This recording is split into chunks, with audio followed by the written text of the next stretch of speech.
Bien, bonjour à tous. Et bonjour à tous. Luc Gindret, donc je suis directeur de la MDPH du Pas-de-Calais et je suis accompagné de Martine Vivier, qui est mon homologue de la MDPH de l'Aisne. Et on nous a demandé d'évoquer pour vous le projet pour lequel nos deux départements respectifs sont engagés, le projet Une réponse accompagnée pour tous. Donc c'est un projet d'ampleur nationale, mais qui est décliné dans un certain nombre de départements français. Donc dans la région Hauts-de-France, il y a deux départements, l'Aisne et le Pas-de-Calais, qui sont en situation de, on ne dit pas d'expérimentateurs, parce que c'est un mouvement irréversible, mais sont pilotes. On y reviendra. Réponse accompagnée pour tous, si on devait reformuler simplement, c'est un projet ambitieux qui vise à apporter une réponse adaptée et dans la durée à toute personne qui connaît une situation de handicap qui a été reconnue par la MDPH. C'est une ambition, ce qui signifie que la réalité n'est pas encore à la hauteur de cette ambition aujourd'hui. Si on fait un petit rappel historique, on parle de réponse accompagnée à partir d'un élément déclencheur. 2013, l'affaire Amélie Loquet. Alors pour un certain nombre d'entre vous, c'est quelque chose de connu, pour d'autres ça l'est moins. L'affaire Amélie Loquet, c'est une affaire assez classique d'une jeune adulte handicapée avec un handicap assez lourd qui ne trouve pas de solution adaptée à sa situation. Elle a des droits ouverts par la MDPH d'un département d'Île-de-France, Seine-et-Marne je crois, mais elle ne trouve pas l'équipement prêt à l'accueillir. Ça devait être une maison d'accueil spécialisée. Elle vit donc à la charge de ses parents qui s'épuisent. Ses parents attaquent l'ARS d'Île-de-France et gagnent. Le tribunal administratif donne raison à la famille et l'ARS Île-de-France est condamnée d'une part financièrement, et elle est astreinte à trouver une solution dans les 15 jours pour un accompagnement adapté à la situation de cette jeune femme. Donc les pouvoirs publics ont été clairement pris en défaut d'incapacité de donner une réponse digne, humaine, à une personne qui en avait besoin. À partir de cette situation, la ministre Marisol Touraine a demandé de manière assez immédiate a commandé un rapport à Denis Piveteau. Alors Denis Piveteau, c'est quelqu'un qui a sa place dans le champ du handicap. Ça a été le premier directeur de la Caisse nationale Solidarité Autonomie. Il est par ailleurs conseiller d'État. Et la question qui lui a été posée, c'était de poser un constat et de dégager des pistes qui permettent d'éviter à l'avenir ce type de situation et, bien sûr, de retrouver ce type de voie judiciaire avec condamnation des pouvoirs publics. Et lui, il s'est approprié très complètement la question et il a sorti un rapport fondateur qui propose des transformations qu'on dit systémiques, systémiques parce qu'elles touchent à la logique complète du système qui aujourd'hui est censé accompagner les personnes en situation de handicap.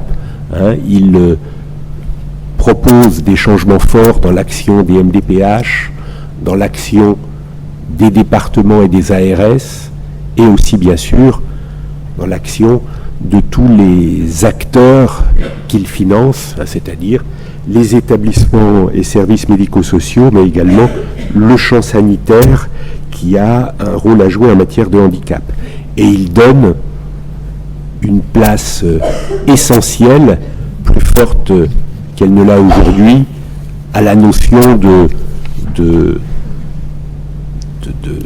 d'autodétermination, en remettant la personne, en lui redonnant une place dans le système.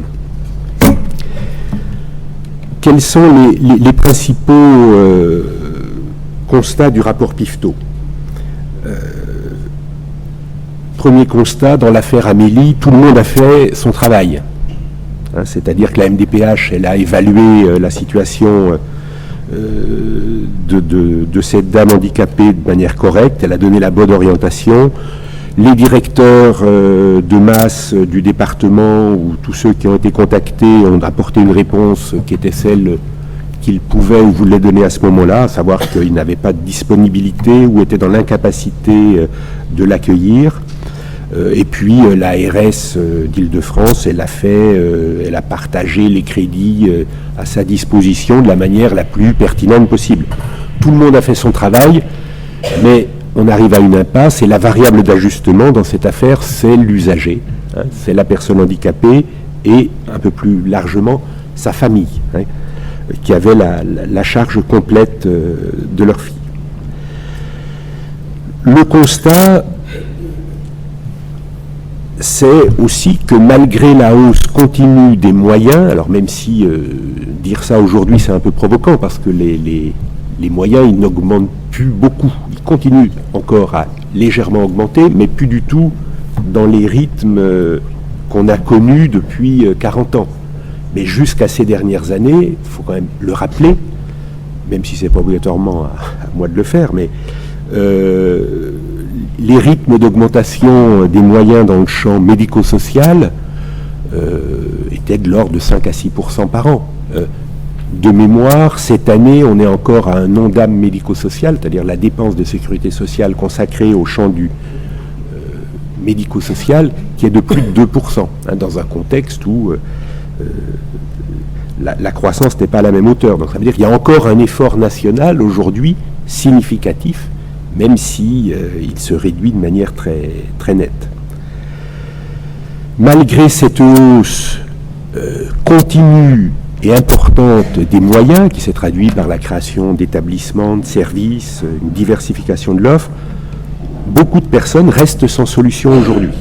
Alors, les chiffres, moi j'ai simplement repris ceux que rappelle régulièrement l'UNAPEI. L'UNAPEI rappelle qu'aujourd'hui, il y a, selon eux, 47 000 personnes sans solution, c'est-à-dire qui ont des droits ouverts pour un accompagnement en établissement ou service et qui sont sans solution au niveau national. Et qu'en plus, il y a 6 500 personnes qui sont accompagnées en Belgique parce qu'elles ne trouvent pas de solution en France. C'est un des autres constats établis, c'est que ces sans solution ne sont pas toujours ceux qui ont le moins besoin du système. Ça veut dire que les personnes qui ne trouvent pas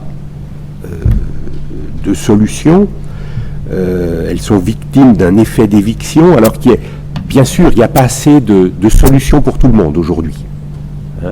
Pas assez de places dans les établissements, il n'y a pas assez de capacité de réponse au niveau des services. Enfin, c'est un constat arithmétique que l'on peut constater dans notre département et dans la plupart des départements. Il y a une insuffisance quantitative. Mais il y a aussi le fait que aujourd'hui, tous les acteurs du système sont des acteurs qui sont autonomes et qui ont un degré de liberté important, ce qui est normal. Mais il n'y a pas de gouvernance globale de cette liberté-là.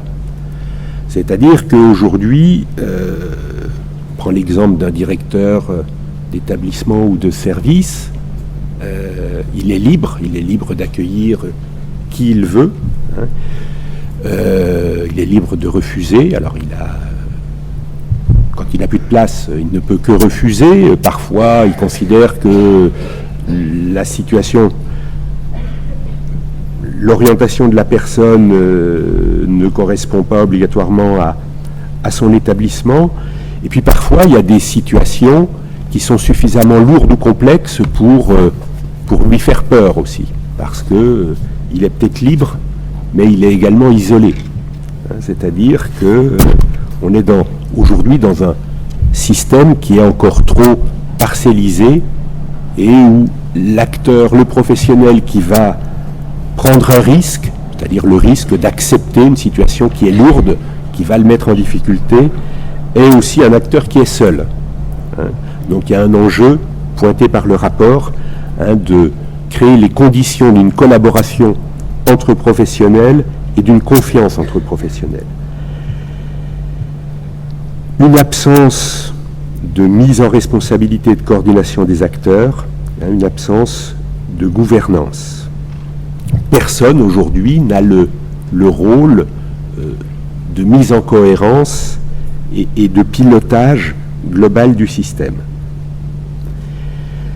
Une logique de tout ou rien, c'est-à-dire que trop souvent, même si tout ça est un peu caricatural, mais trop souvent, il y a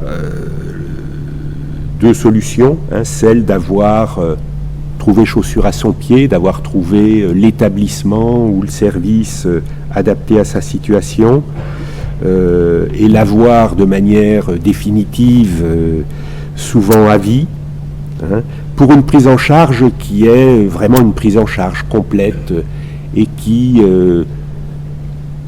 est très sécurisante, mais qui, d'une certaine manière aussi,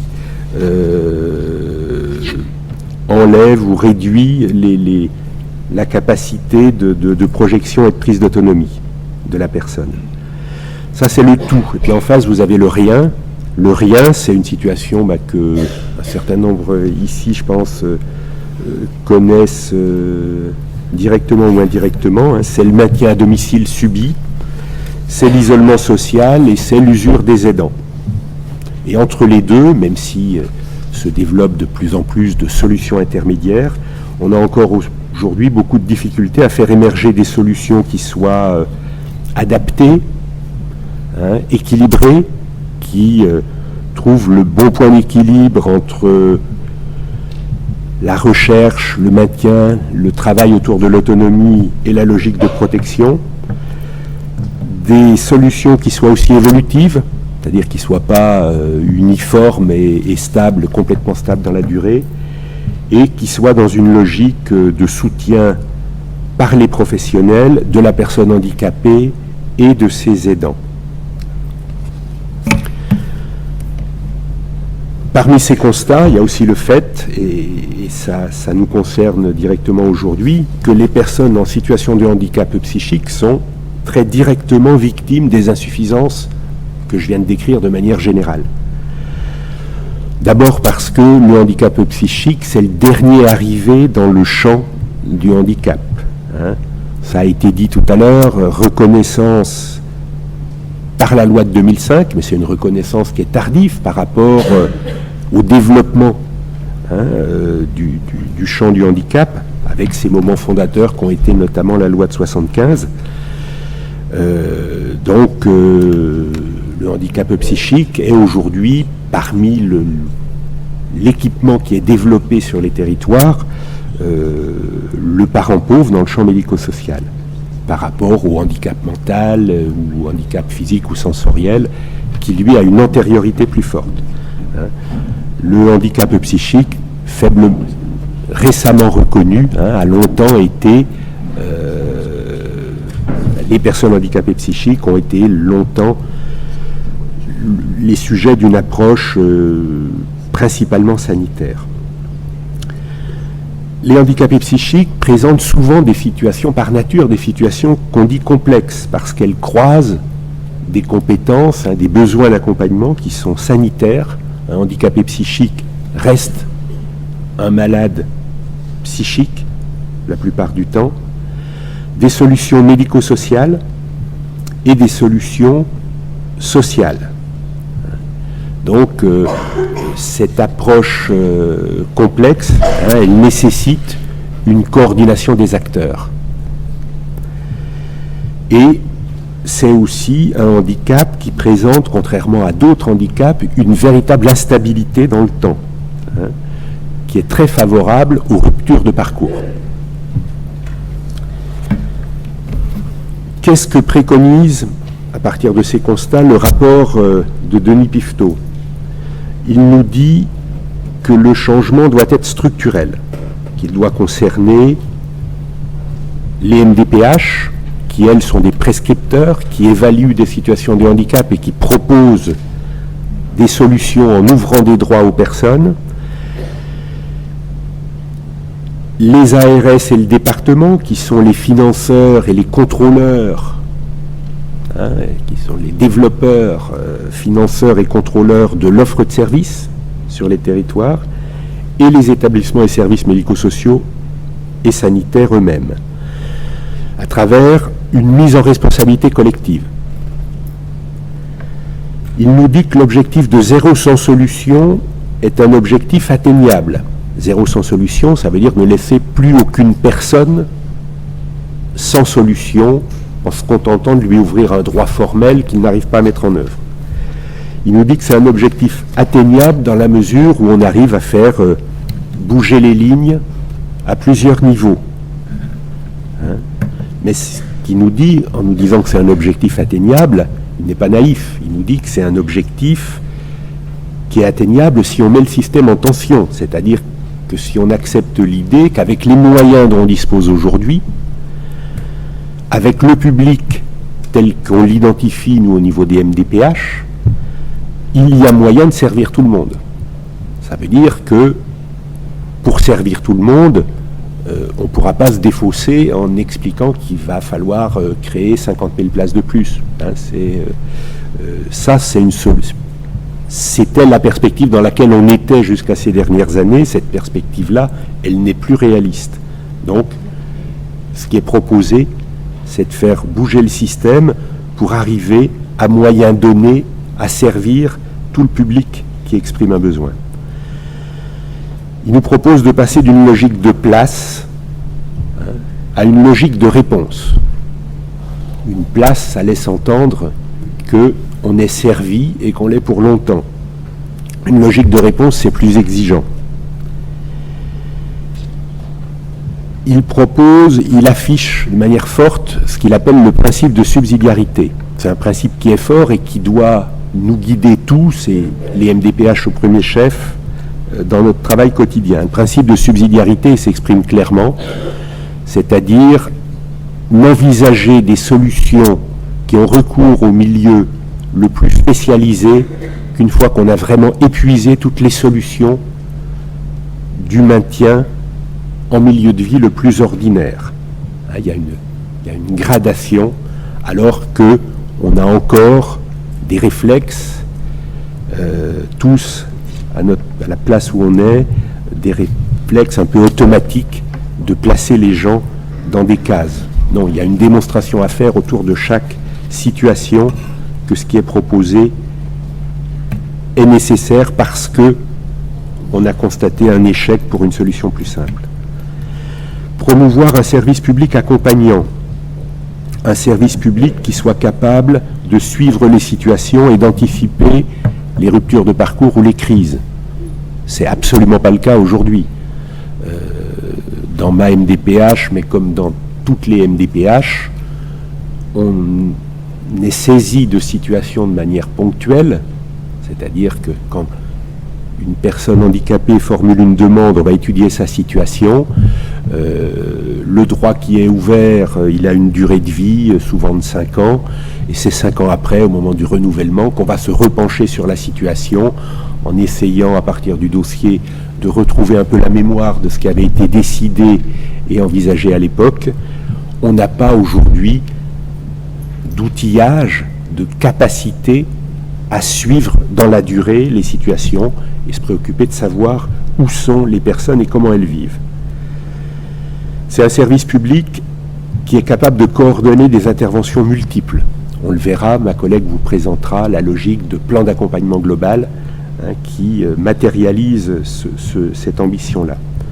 Et c'est un service public qui mise sur l'empowerment, ça veut dire sur la mobilisation systématique des capacités, du potentiel des personnes, aussi petits soient-ils. S'appuyer sur les capacités de la personne à choisir et à faire. Tout à l'heure, en introduction, a été évoqué le concept d'autodétermination. On est clairement au cœur de tout ça. Le rapport dit également que la MDPH est l'acteur naturel de de cet assemblage-là. Alors pourquoi c'est l'acteur naturel ? Tout simplement parce que la MDPH, qui ont été créées par la loi de 2005, sont des guichets uniques à destination des personnes en situation de handicap et de leurs familles, qui sont là pour conseiller, orienter, ouvrir des droits, accompagner. C'est dans leur mission, même si elles ont du mal à le faire aujourd'hui. Et elles sont constituées en groupements d'intérêt public. C'est-à-dire que dès qu'on parle de handicap, il n'y a pas une institution qui est directement légitime. L'ARS, elle est légitime parce qu'elle a la main sur le champ sanitaire. Le département est légitime parce qu'il est chef de file en matière sociale. L'éducation nationale est légitime quand on parle de scolarisation. Quand on parle de travail, il y a d'autres administrations qui sont légitimes. Donc on voit que la légitimité, elle est éclatée. Donc on a créé un groupement d'intérêt public qui s'appelle la MDPH pour essayer d'avoir un cadre contenant et de travailler efficacement ensemble. Donc c'est assez naturellement que le rapport Piveteau propose que les MDPH pilotent cette mise en mouvement et cet assemblage des acteurs. On a évoqué l'affaire Amélie Loquet, octobre 2013. Le rapport de Denis Piveteau est rendu en milieu d'année 2014. En décembre 2014, le gouvernement missionne Marie-Sophie De Saulles, haut fonctionnaire, ancienne directrice d'ARS, pour mettre en œuvre les préconisations du rapport Piveteau. Juillet 2015, un appel à candidature est lancé auprès de tous les départements MDPH de France pour identifier des départements et MDPH qui souhaitent s'engager dans la mise en œuvre des préconisations. Et en janvier 2016, on a une loi, la loi de modernisation du système de santé que Gwen Marquet a largement rappelé. Dans un de ses articles, on parle de réponse accompagnée pour tous, et on indique quelque chose d'extrêmement fort, c'est-à-dire qu'à partir du 1er janvier 2018, toute personne en situation de handicap qui n'arriverait pas à mettre en œuvre les droits que lui ouvre la MDPH est en mesure et en droit d'exiger un plan d'accompagnement global, c'est-à-dire est en droit d'exiger qu'une solution lui soit apportée, même si cette solution n'est pas la solution idéale, mais l'administration se retrouve collectivement face à une obligation de résultat. Les départements pionniers, alors on a dit qu'en Hauts-de-France on était deux, l'Aisne, le Pas-de-Calais, je crois que le département du Nord et d'autres départements vont s'engager dès 2017, mais aujourd'hui on a 23 départements au niveau national qui sont engagés dans le projet.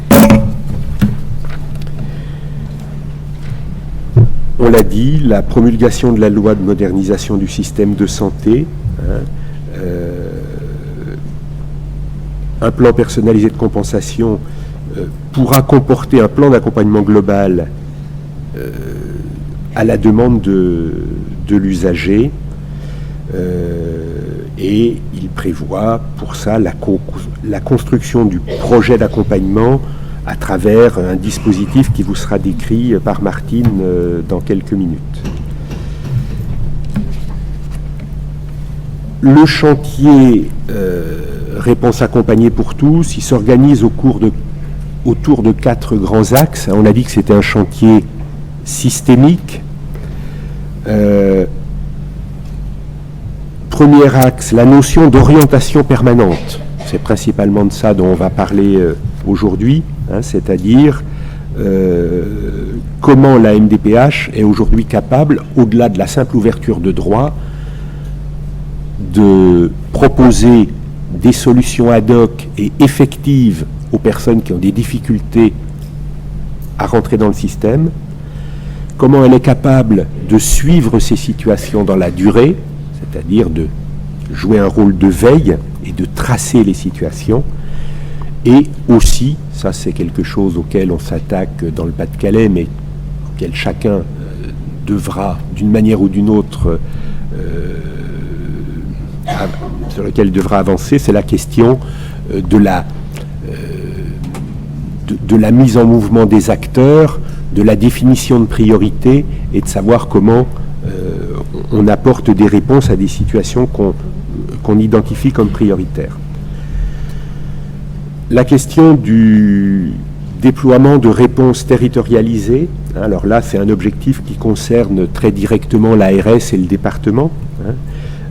Comment, pour pouvoir mettre en œuvre ce projet de réponse accompagnée pour tous, on a sur les territoires des réponses qui sont suffisantes, diversifiées, coordonnées entre elles. Troisième objectif, le soutien et l'accompagnement par les pairs. C'est ce qu'on a évoqué à travers les termes d'autodétermination, d'empowerment, la question de la participation des personnes aux décisions qui les concernent et à leurs projets, comment on intègre également leur soutien, le soutien par les pairs, par les aidants. Ce chantier-là, qui est un chantier compliqué, on voit de manière intuitive tout ce que ça peut toucher, mais c'est un chantier sur lequel on n'avance pas spontanément. Ce chantier, il est aujourd'hui chez nous dans le Pas-de-Calais piloté par le comité interassociatif, c'est-à-dire la fédération des associations qui œuvrent dans le champ du handicap et qui vont nous faire des propositions en la matière. Puis il y a bien sûr un axe d'accompagnement au changement des pratiques dans la mesure où c'est un projet qui fait bouger fortement les lignes dans tous les champs professionnels. Je vous laisse Martine présenter la suite de l'exposé. Donc moi je vais vous parler un petit peu plus de la partie pratique et des outils utilisés pour avancer en fait dans cette démarche d'accompagnement. Donc un petit rappel en fait sur la démarche d'évaluation conduite par les équipes pluridisciplinaires de la MDPH. On part bien du souhait du projet formulé par la personne handicapée, son représentant légal. Nos deux MDPH ont développé les outils aussi de recueil d'informations auprès des tiers intervenant dans le quotidien de la personne handicapée, notamment des familles et de l'entourage proche. La démarche d'évaluation des besoins, donc on est sur une évaluation globale pluridisciplinaire où on va considérer l'ensemble des aspects en fait de la vie quotidienne de la personne handicapée et voir quels sont ses besoins et quelles réponses on va pouvoir proposer pour avancer notamment dans la démarche d'autonomie. Ces travaux d'évaluation sont restitués sur le plan personnalisé de compensation. Donc c'est un outil qui est en place depuis la loi de 2005 avec proposition d'une réponse unique ou de réponses modulaires. C'est généralement le cas. On est plus souvent sur des situations où il y a un certain nombre de réponses qui vont être proposées. On est rarement sur une situation, une réponse ou un besoin, une réponse. Cette proposition, en fait, c'est ce qu'on appelle la réponse entre guillemets idéale, c'est-à-dire la cible en fait qu'on va devoir atteindre, ce qu'on va devoir mettre en œuvre pour faciliter le quotidien de la personne en situation de handicap.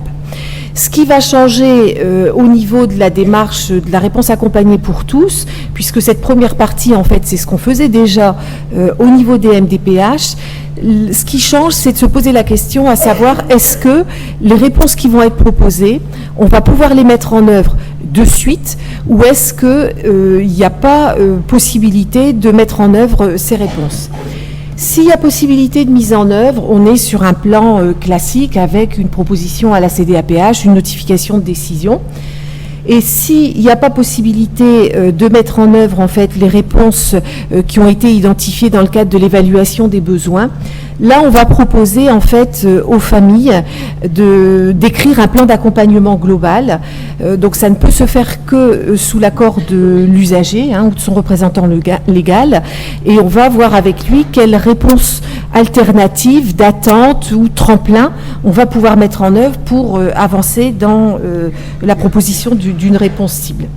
Donc cette réponse alternative, en fait, c'est une réponse qui va prendre en compte l'offre disponible sur le territoire.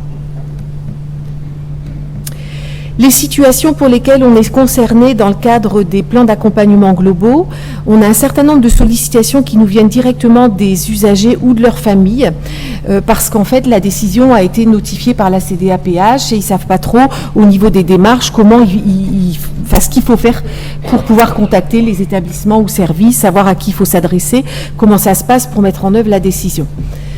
Les deuxièmes cas de figure qui sont en fait les plus fréquents, on est sur des situations complexes. Alors c'est pas toujours la situation de handicap qui est complexe, souvent c'est, comme le disait Monsieur Gindret, on est plus sur des réponses qui sont complexes parce que parfois morcelées, parfois éparpillées, et donc pour lesquelles il y aura nécessité en fait d'articuler pour éviter en fait la superposition des réponses, mais bien d'apporter une réponse globale à l'ensemble des besoins de la personne. C'est ces situations en fait complexes pour lesquelles on est souvent et on flirte souvent avec la rupture ou le risque de rupture de parcours.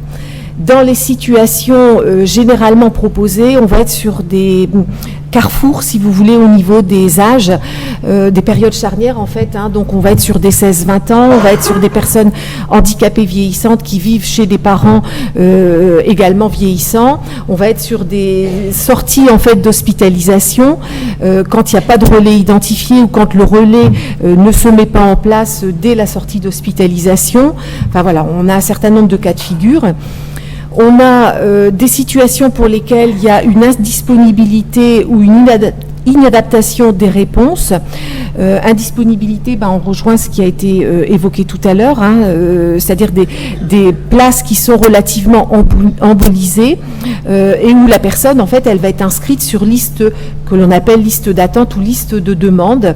On a aussi, dans ce type de situation, un certain nombre de personnes pour lesquelles les dispositifs n'existent pas, ne sont pas inscrits dans le Code d'action sociale et des familles, et donc on est sollicité pour des orientations sur des dispositifs un peu plus innovants, comme les logements accompagnés, les familles gouvernantes. Enfin voilà, on va élargir un petit peu la recherche de réponses par rapport à ce qui existe jusqu'alors dans le Code d'action sociale et des familles. Et le dernier cas de figure pour lesquels on est sollicité, ce sont des personnes qui ont des réponses, mais des réponses qui sont souvent partielles, parce que la situation a évolué, les besoins sont différents, le contexte familial est différent, ou le contexte d'accueil en fait, qui est différent, et il y a nécessité d'aller un peu plus loin par rapport à ce qui peut être proposé jusqu'alors. Au niveau des sollicitations, concrètement, par rapport au pôle réponse accompagnée, on a deux voies d'entrée. On est généralement sollicité par les acteurs de proximité, que ce soit les familles, les professionnels, quand on identifie une situation qui commence à se compliquer et pour laquelle il y a besoin de soutenir en fait l'accompagnement au niveau du domicile, quand il y a des risques qui sont identifiés. Et la deuxième voie d'entrée, en fait, c'est l'équipe pluridisciplinaire quand elle est sollicitée pour le renouvellement d'une prestation ou quand on est sollicité pour une réorientation. On est aussi informé dans le cadre de situations, ce qu'on appelle des signalements de situations préoccupantes, en fait. Ça peut être par le lien que l'on peut avoir avec les conseils locaux de santé mentale, les cellules cas complexes. On a des cellules complexes aussi qui existent dans le cadre de l'accompagnement des enfants.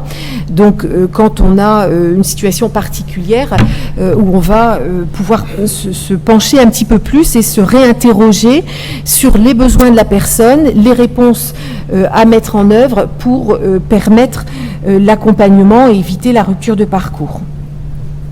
Alors, la cellule d'analyse, en fait, c'est une réflexion qui est conduite pour se dire, est-ce que la situation relève bien effectivement du pôle réponse accompagnée? Est-ce qu'il y a des nouveaux besoins? Quelles sont en fait les difficultés qui ont été rencontrées dans la mise en œuvre des solutions pour pouvoir identifier les acteurs qu'il conviendra de convoquer pour élaborer un plan d'accompagnement global? Donc, le plan d'accompagnement global, en fait, c'est une équipe à géométrie variable. Donc, les acteurs se réunissent sur convocation du directeur de la MDPH et regroupent les personnes qui ont marqué, en fait, les personnes, alors, personnes, ça peut être des pairs, ça peut être des professionnels qui ont marqué l'histoire de la personne en situation de handicap, des acteurs qui interviennent actuellement dans le quotidien de la personne handicapée et des acteurs qui pourront être potentiellement demain un soutien par rapport à la situation et aux difficultés rencontrées. Donc ces acteurs en fait sont réunis dans ce qu'on appelle des groupes opérationnels de synthèse. On est sur un groupe de travail en fait, le premier niveau, on est sur des techniciens où on va pouvoir un petit peu se repencher sur l'histoire de la personne et voir ce qu'on pourrait proposer pour avancer dans l'accompagnement de celle-ci. Quand la situation, donc le premier niveau, on est sur le GOS 1, sur une rencontre en fait de techniciens.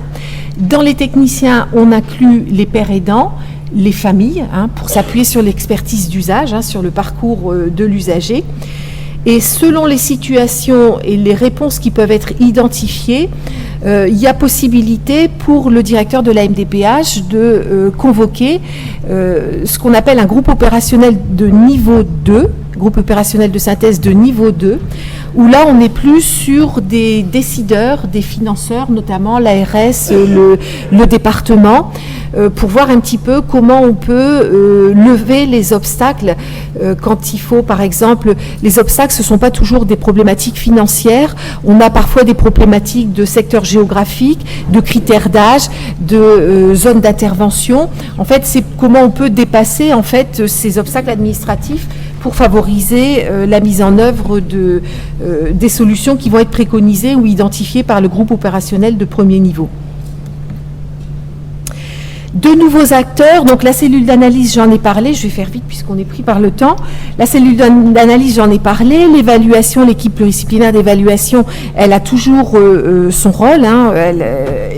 On a en fait 2 acteurs supplémentaires qui viennent s'inscrire dans cette dynamique. C'est le référent du plan d'accompagnement global. Donc le référent du plan d'accompagnement global, c'est généralement un évaluateur qui est soit désigné pour l'ensemble des situations suivies dans le cadre des pôles réponses accompagnées ou qui peut être désigné selon les situations au cas par cas, en fait, comme un référent de parcours. Donc le référent du plan d'accompagnement global, en fait, c'est celui qui va animer les débats au moment des groupes opérationnels de synthèse, qui va emporter en fait l'engagement des différents acteurs, qui va recueillir l'accord de l'usager et ou de son représentant légal, de la famille, c'est-à-dire qu'il faut que tout le monde soit d'accord sur les propositions qui vont être identifiées. Et l'autre acteur, le nouvel acteur, c'est le coordinateur de parcours qui, lui, en fait, sera chargé du suivi de la mise en œuvre de ce plan d'accompagnement global. Donc c'est quelqu'un qui va être sur le terrain, généralement désigné par le groupe opérationnel de synthèse comme un acteur de proximité qui va en fait veiller à la mise en œuvre de ce plan d'accompagnement global et proposer le cas échéant une révision du plan, une nouvelle rencontre pour proposer des ajustements si nécessaire. Sur les situations les plus fréquemment rencontrées, puisqu'on est en place déjà depuis, dans cette dynamique déjà depuis un certain temps, on est sur un certain nombre de situations avec des risques de parcours, de rupture de parcours, en règle générale multifactorielles. Sur les risques de rupture de parcours, on est sur des problématiques de déscolarisation, de rupture familiale, de sortie d'établissements, services ou du secteur sanitaire sans relais identifié, des situations de précarité, d'isolement. On a bien souvent aussi des situations où on est interpellé parce qu'il y a des hospitalisations de longue durée où en fait l'hospitalisation a été mise en place au départ pour la gestion d'une crise et faute de réponse, la personne est restée en fait ou perdure, l'hospitalisation perdure et va générer en fait des problématiques ou des exacerbations, notamment au niveau des problématiques de comportement. Donc on a un petit peu l'impression de tourner en rond parce que le médico-social dit mais on n'est pas stabilisé et au niveau du secteur sanitaire on n'est plus tout à fait dans la réponse aux besoins de la personne. Les situations donc, où on est sur une embolie de place, on en a parlé.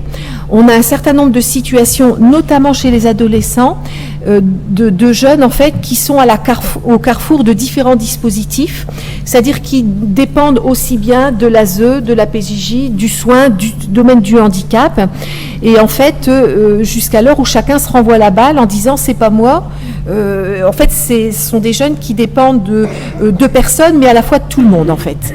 Et c'est bien la dynamique qu'on va rechercher dans le cadre du groupe opérationnel de synthèse, c'est que chacun apporte un bout de la réponse, mais pas de façon écartelée ou morcelée, mais bien de façon coordonnée et organisée. Et puis on a, dans les situations généralement confiées, les échecs en fait d'accompagnement proposés avec des échecs répétés. Là, je vais peut-être, pour faire rapidement sur la particularité du handicap psychique, puisque M. Gindré en a parlé, hein, donc sur un handicap récemment reconnu, avec peu ou pas de dispositifs dédiés, des organisations qui se mettent seulement en place, et donc des hétérogénéités entre les départements par rapport aux réponses possibles et à proposer. On est sur la nécessité de développer des coordinations. Alors, quand on parle de coordination, elles sont à la fois institutionnelles. On a un travail d'acculturation à mener avec entre le médico-social et le secteur sanitaire. Quand l'un parle de stabiliser pour l'un ne veut pas dire stabiliser pour l'autre. Donc, il faut vraiment qu'on travaille sur une culture commune et sur des collaborations, sur des outils partagés. Et également des coordinations sur le terrain, puisque généralement, en fait, la personne a des besoins divers et c'est bien sur l'ensemble des besoins qu'il convient d'avancer. Et donc, c'est tout le sens, en fait, du coordinateur de parcours. On voit bien dans la pratique que quand on avance dans un domaine et que les autres domaines ne suivent pas, en règle générale, on va à l'échec. On a la nécessité en fait de travailler sur une bienveillance ou une veille collective. Donc c'est tout le travail que l'on conduit sur le maillage territorial avec la nécessaire identification des acteurs et des partenaires de réseau. Donc l'articulation des conseils locaux. On a tous les échanges que l'on peut conduire avec les groupes d'entraide mutuelle. Enfin, on essaie vraiment de diversifier nos contacts pour pouvoir anticiper les ruptures de parcours. On travaille aussi sur tout ce qui est la préparation des sorties d'hospitalisation, donc être bien dans la logique en fait que l'hospitalisation est un lieu de gestion de crise et que dès l'entrée, il faut qu'on se saisisse de ce qui va se passer après pour commencer à travailler ensemble sur comment on va pouvoir envisager la sortie et faire en sorte que l'hospitalisation ne perdure pas dans le temps. On est sur une approche de réponse individuelle, graduée, avec nécessité de flexibilité et de modularité dans les réponses.